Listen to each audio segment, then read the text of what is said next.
Salut à tous, aujourd'hui on se retrouve pour l'épisode numéro 150 de l'After Zap Image. On va débuter avec le résultat du Paris Saint-Germain qui s'est imposé à Nice hier, 2-1, horaire décalé pour ce match. C'était un match qui avait lieu à 13 h un dimanche, donc c'était tout simplement pour le marché chinois. Je pense que les Chinois qui ont regardé ce match, ils ont pu apprécier le beau spectacle. Il y a eu quand même un très beau match avec deux équipes qui avaient beaucoup d'ambition offensive lors de ce match. L'OGC Nice aurait mérité déjà de prendre au minimum un point sur ce match. C'est dommage, ça résume un petit peu la saison des Niçois, ce match, avec beaucoup trop d'erreurs défensives, et puis c'est aussi un petit peu franchement un manque d'efficacité offensive sur ce match pour le GC Nice. But de Saint-Maximin contre un but de Di Maria et de Dani Alves pour le Paris Saint-Germain, qui quand même après cette élimination face au Real Madrid a bien répondu présent lors des journées de Ligue 1, et ils ont quand même des objectifs à aller chercher, les Parisiens, le titre de champion. Bon, ça c'est presque acquis, et les deux coupes nationales. Ensuite on voit que l'Olympique Lyonnais et Jean-Michel Aulas surtout seraient prêts à faire venir Claudio Ranieri, l'entraîneur du FC Nantes,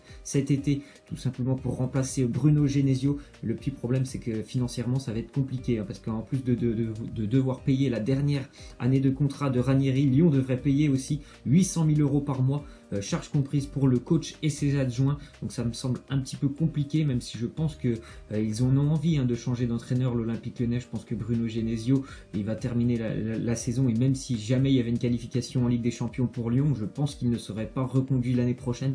Mais après 800 000 € quand même pour un entraîneur sur un mois, ça me semble assez compliqué pour Lyon de s'aligner là-dessus, même si c'est vrai que ça reste quand même possiblement une option, Claudio Ranieri. Ensuite on voit que à Marseille-Lyon, hier il y a eu un match un joli match aussi entre Marseille et Lyon. Victoire des Lyonnais 3-2 qui les relance totalement dans la course à la 3e place pour la Ligue des Champions. Et il y a eu tellement de problèmes aussi pendant ce match, notamment de petites bagarres, petite je sais pas, mais une bagarre en tout cas à la fin de match entre Marseillais et Lyonnais. Et on voit déjà que ça avait commencé à la mi-temps directement entre Lucas Ocampos et Marcelo. Lucas Ocampos qui avait dit à Marcelo: toi on va se revoir, t'inquiète pas, après le match on va se revoir. Donc en gros c'est ce qui s'est passé. Marcelo qui a vraiment aussi un petit peu manqué d'humilité après le match en montrant son maillot aux Marseillais alors qu'il venait de marquer dans le temps additionnel. Donc les Marseillais qui étaient déjà passablement énervés. Tout ça s'est envenimé aussi. Il y a eu le geste de Rami en fin de match. Il y a eu beaucoup de choses qui se sont passées dans ce match, déjà sur le terrain et après surtout en dehors de terrain. Je pense qu'il y aura pas mal de sanctions pour les deux équipes. D'ailleurs on voit qu'il y a eu des tristes images au coup de sifflet final, notamment avec un Adil Rami, pour ceux qui ont vu les images, très énervé. Il me semble que c'était surtout après Marcelo, mais il y a eu aussi Anthony Lopez. Il y a eu beaucoup de joueurs qui se sont mêlés dans ces altercations.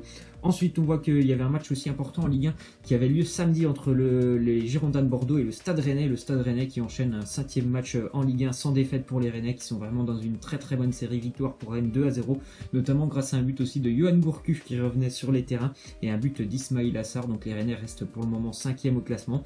Le Stade Rennais est un prétendant pour le moment à l'Europa League. Ils ont fait vraiment un bon match. Ils sont relativement solides quand même, cette équipe rennaise, même si c'est sûr que depuis le début de l'année, c'est une équipe qui est plutôt cyclique. Le Stade Rennais peut avoir 7 matchs très intéressants, puis après les 7 prochains elle ne va pas gagner. Donc pour le moment ils sont plutôt pas mal, avec un Sabri Lamouchi qui franchement tire le meilleur je trouve de son effectif.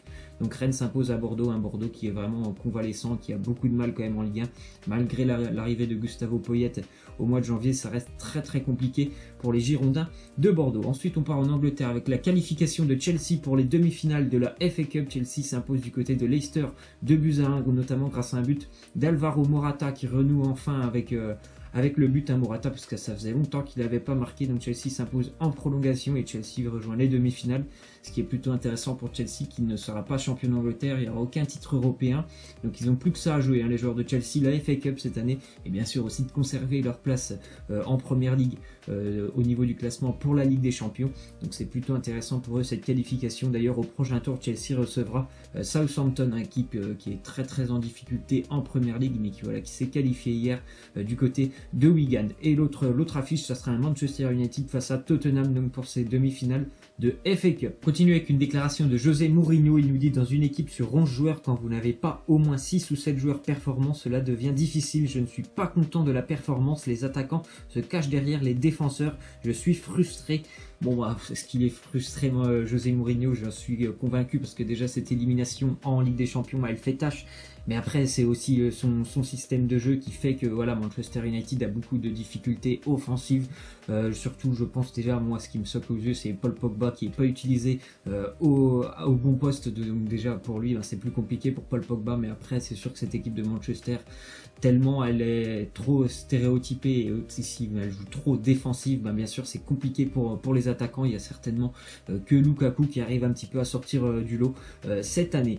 Ensuite on voit que Liverpool et Mohamed Salah, ils ont fait fort face à Watford. C'était samedi, Mohamed Salah qui a inscrit tout simplement un quadruplé face à Watford, 4 buts et une passe décisive pour Salah. Donc ce n'était plus arrivé depuis 9 ans qu'un joueur marque un quadruplé en Première Ligue. C'était Arshavin avec Arsenal en 2009. Mohamed Salah qui permet à Liverpool de prendre la 3e place en Première Ligue. Et Liverpool a un match d'avance par rapport aux autres équipes, ce qui est quand même assez incroyable pour Salah. C'est que voilà, après une demi-saison, parce qu'on est plutôt, il reste quand même beaucoup de matchs à jouer pour Liverpool, une dizaine, voire peut-être un peu plus s'il continue en Ligue des Champions. Il est déjà le meilleur buteur de l'histoire de Liverpool sur une saison. Il est déjà avec 36 buts, loin devant Torres et ses 33, loin devant Suarez et ses 31. Et comme je l'ai dit, voilà, il reste quand même presque entre 10 et 15 matchs à Liverpool jusqu'à la fin de l'année. Donc il peut vraiment exploser les compteurs. Jürgen Klopp a dit tout simplement que Mohamed Salah était en train de suivre les pas de Lionel Messi, donc c'est plutôt incroyable. Et en plus voilà, faut aller voir les buts qu'il a mis face à Watford. Il s'est vraiment littéralement amusé dans la surface avec les défenseurs de Watford, Mohamed Salah. De nombreux crochets, une finition vraiment magnifique. Il a tiré 4 fois au but face à Watford, 4 buts, donc c'est vraiment assez incroyable pour Mohamed Salah. On part maintenant en Allemagne avec les stats de Mario Gomez en championnat depuis son retour avec le VfB Stuttgart. 9 matchs, 6 buts, 2 passes décisives. Le club du VfB est passé de la 14e place à la 8e place, donc franchement un très très bon retour pour Mario Gomez, lui qui avait passé la première partie de saison du côté de Wolfsburg en inscrivant je crois aucun but, et voilà, il est arrivé du côté de Stuttgart au mois de janvier et il n'arrête pas d'empiler les buts et il est vraiment en train d'aider aussi cette équipe du VfB Stuttgart à aller chercher son maintien. Le VfB qui reste aussi sur une série intéressante, un petit peu comme le Stade Rennais, 7 matchs consécutifs en Bundesliga sans la moindre défaite pour Stuttgart. On continue donc avec selon Bild, quotidien allemand, qui nous dit que la Juventus aurait renvoyé des émissaires du côté de Mönchengladbach pour surveiller la progression de Matthias Ginter, le défenseur du Borussia.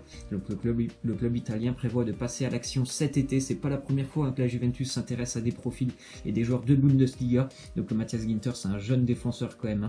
Il a seulement 23 ans, Matthias Ginter. C'est un très très bon défenseur central du côté de Gladbach. La Juventus, elle prend beaucoup de joueurs, notamment en Bundesliga. C'est arrivé l'année dernière, notamment avec Benedicto Vedes. Et c'est vrai que c'est un futur espoir. Déjà qu'il est très très bon, mais c'est quand même un futur espoir pour les prochaines années. Matthias Ginter, on continue avec le Borussia Dortmund qui répond à Schalke 04. Les deux équipes se sont imposées ce week-end en championnat. Le Borussia s'est imposé 1-0 face à Hanovre, pendant que Schalke s'imposait difficilement du côté de Wolfsburg 1-0 en toute fin de match. Donc c'est vraiment un mano à mano entre ces deux équipes. Il y aura un intéressant Schalke Borussia Dortmund le 15 avril pour décider tout simplement qui va terminer deuxième, je pense, de Bundesliga. On continue et on part maintenant en Espagne avec l'Atlético Madrid qui a sombré en toute fin de match face à Villarreal lorsque Antoine Griezmann est sorti. Griezmann, il est sorti à la 81e. L'Atlético menait encore 1-0 du côté de Villarreal. Et puis juste après, ils ont encaissé un but dans la minute où il est sorti et puis un but à la 91e minute. Donc je ne sais pas si ça coïncide avec la sortie d'Antoine Griezmann, qui avait d'ailleurs été buteur sur ce match, mais en tout cas l'Atlético a perdu des points précieux parce que le Real dans le même temps s'est imposé, notamment grâce à un quadruplé de Cristiano Ronaldo face à Girone. Donc le Real revient à 4 points de l'Atlético Madrid, et le Barça qui s'est imposé face à Bilbao continue bien sûr à prendre le large maintenant avec 11 points d'avance sur l'Atlético. Ensuite on part en Italie avec la victoire de l'Inter du côté de la Sampdoria. Il y a encore eu un joueur qui a marqué un quadruplé, ça faisait longtemps qu'on ne l'avait pas vu aussi en grande forme, notamment il était blessé aussi, c'est un petit peu pour ça, mais voilà, il a vraiment répondu présent. Mauro Icardi qui marque un quadruplé, une victoire importante pour les interistes dans la course à la Ligue des Champions, 5-0 pour l'Inter avec un très très grand Mauro Icardi, auteur d'un quadruplé en à peine 20 minutes. Le Napoli lui aussi s'est imposé difficilement face au Genoa, 1-0 pour les Napolitains grâce à un but de Raúl Albiol. La Juve qui a perdu des points face à la Spal, donc le Napoli revient à 2 points de la Juventus au classement. D'ailleurs on le voit, le classement, la Juve 75, le Napoli 73, la Roma 59, l'Inter 55, la Lazio 54, le Milan 50. Le Milan qui revient un petit peu aussi dans la course à la Ligue des Champions. Donc le Napoli qui a vraiment eu beaucoup de difficultés face au Genoa. En même temps, le Genoa est réputé pour sa très grosse défense cette année, 3e défense de Serie A. Ensuite, on voit une petite déclaration de Mathieu Valbuena. Il nous dit: si je croise Benzema, je lui serrerai la main. Il n'y a pas de souci. Donc voilà, je ne sais pas s'ils ont eu l'occasion de se croiser depuis quelques années, ces deux joueurs, mais en tout cas, visiblement, Mathieu Valbuena, il n'en veut absolument pas du tout à Karim Benzema. Et on va terminer donc avec la question de fin qui concerne Malcolm, le joueur bordelais. Donc d'après vous, combien vaut Malcolm? Moins de 30 millions, entre 30 et 50 ou plus de 50 millions d'euros.